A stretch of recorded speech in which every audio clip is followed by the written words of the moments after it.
Kenapa ya gue masuk Expa? Itu tadi gue bisa jadi diri sendiri. Gue bisa jadi diri gue sendiri. Gue masuk Expa, gue punya tujuan-tujuan. Tujuan mulia. Itu yang gue ingat. Jadi yang gak kepikir sama orang, ya gue bisa kepikir sama Expa. Contoh adalah dulu gue diajarin breakthrough, berpikir di luar jangkauan. Misalnya kalau lagi meeting, orang lagi kusut-kusut meeting, pengen keluar kan susah, ngerepotin. Ya kita bikin aja meeting pakai celana berak.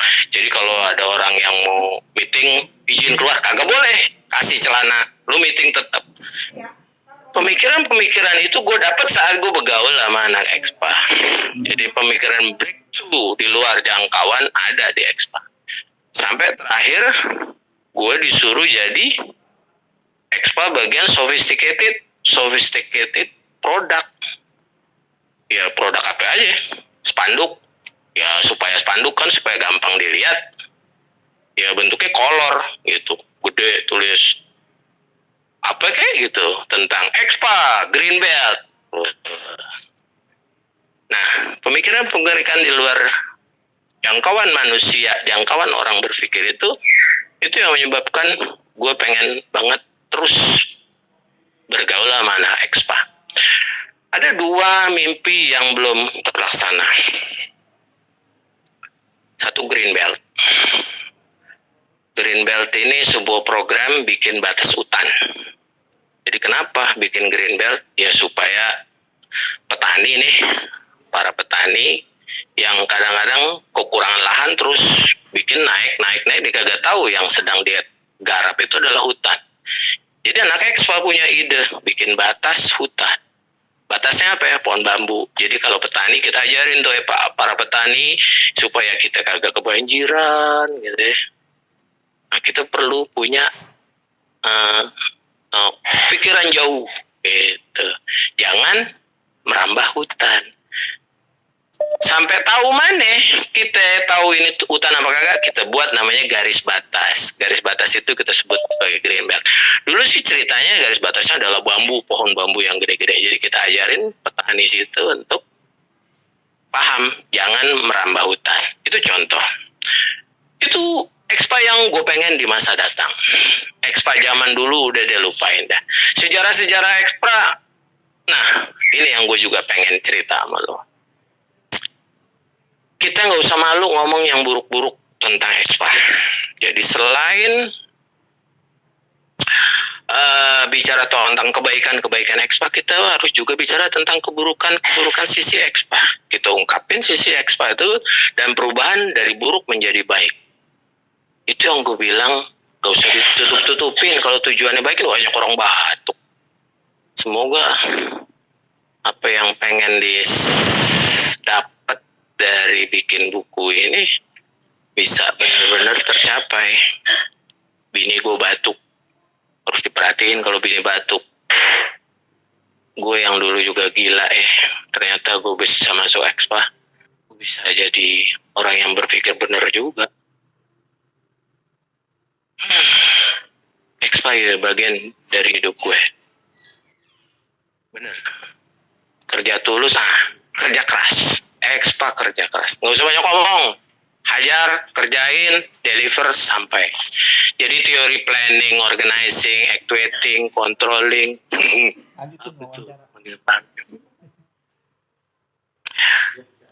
Itu boleh dipakai, tapi yang penting kerja keras. Kerja keras. Anak Expa kerja keras. Nggak banyak ngomong, kerja keras, deal jalan. Tujuannya apa? Ngumpulin duit, deliver, kasih. Jadi kita ngumpulin duit, kita beliin barang, kita kasih. Itu yang gue kenal dari Expa. Tapi awal gue bikin Expa sama Maman, gue tuh sempet berantem sama Maman. Man, ini Expa, anak Expa apa lah? Oh jangan, Expa ya Expa. Jadi siapa aja boleh ikut daftar, masuk. Kegiatan Expa, ya kalau mau dicontohin ya kayak National Geographic. Gitu Expa. Itu awalnya.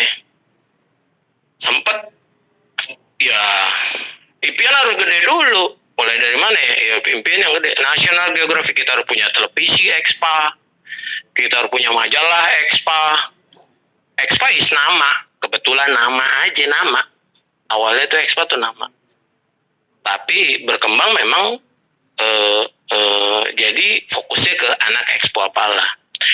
Maman nggak tahu tuh bahwa awal-awalnya Maman dulu bukan aktivis Expa awalnya. Sugi aktivis Expa.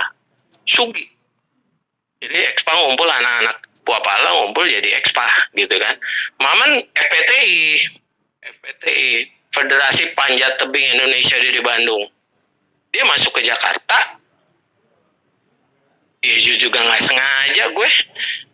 Jadi anak SMA, anak 85 ngumpul bikin kegiatan. Kita bikin kegiatan di SMA 8, masuk ke SMA 8 apa? Lah kita dulu anak Puapala, gitu kan?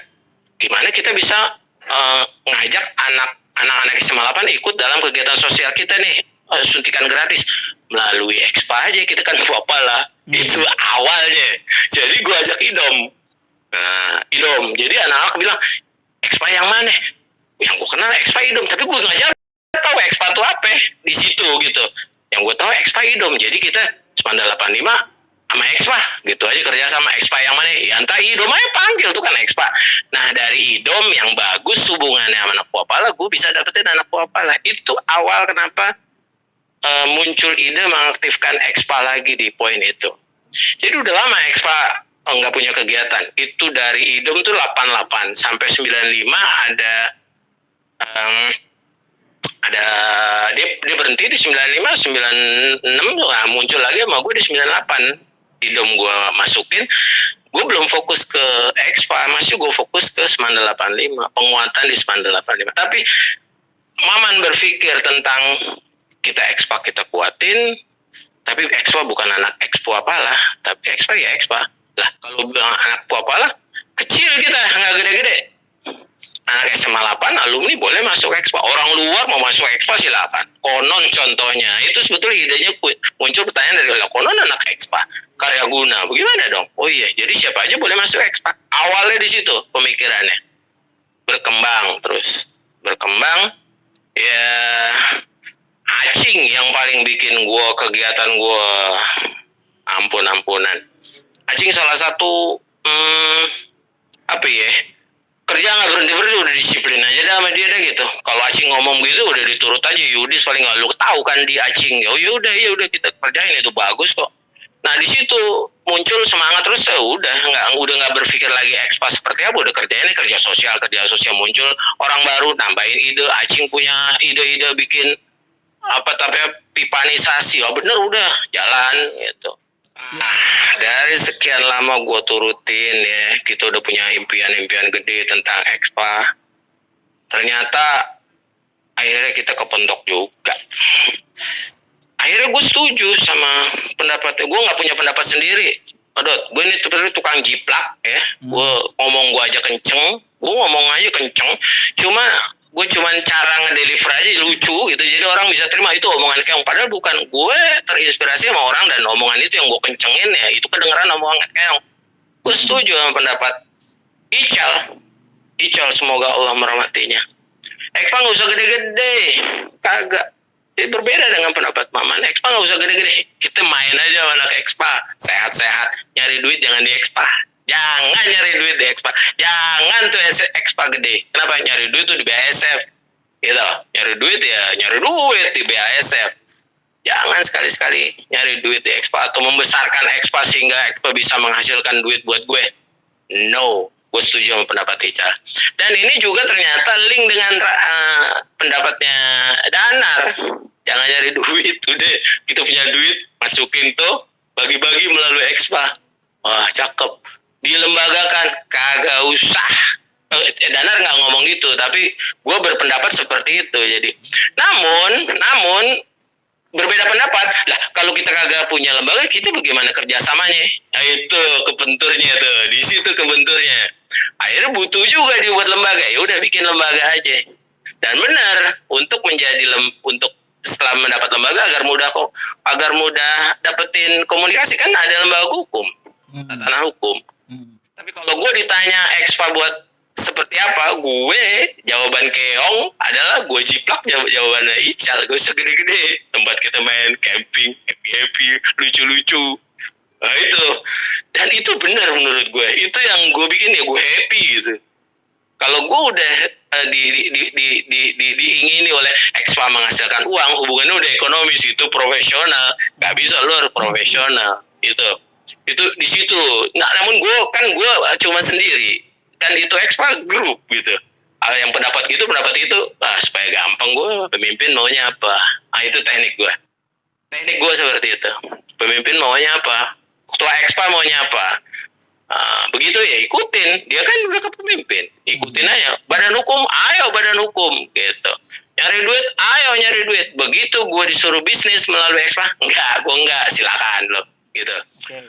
Saran gue, kita jangan anti mainstream.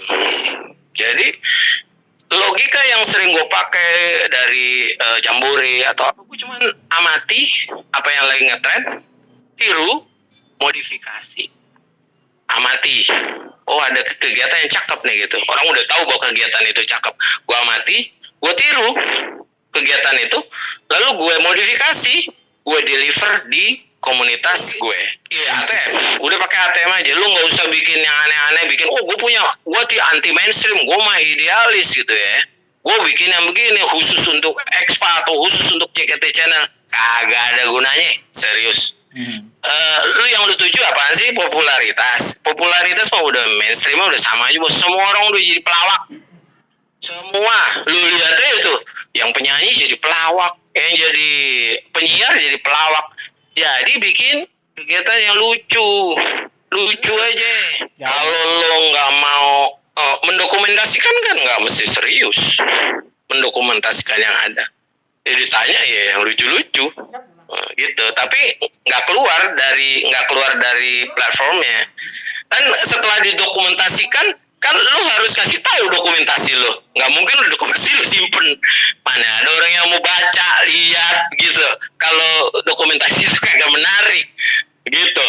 Tetap kalau dokumentasi kagak dipublish, kan juga bukan jadi dokumentasi yang menarik. Tetap. Yoi, kan tadi gue bilang, lu kan hanya tetap wawancara tetap oke. Wawancara untuk dapetin data kan harus ngambil sampling. Sampling juga sampling yang bener dong. Kalau lo nanya tukang beca suruh ngomongin yang enggak lo mau tuju, ngapain lo ngomongin sama tukang beca?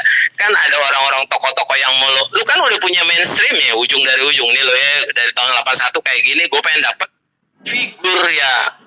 figurnya apa, informasi yang bakal gue sampaikan, memang gue udah setup agar tujuan utama gue adalah memunculkan ini loh JKT Smander gitu, bukan ikutin apa kata Flor. Belarakan. Itu kenapa gue bilang lu amati, yang sekarang paling bagus adalah acara Lapor Pak. Setup aja wawancara seperti Lapor Pak, dengan tidak melupakan apa yang lo mau ambil datanya. Jadi konfirmasi aja. Tugas kita mengkonfirmasi apa yang lo udah dapat data. Mengkonfirmasi orang datang, kita tanya, lu bener lu begitu zaman dulu? Oh Pak, maaf, memang begitu keadaannya. Gue dulu nyulik gitu. Udah. Contoh ikan, udah.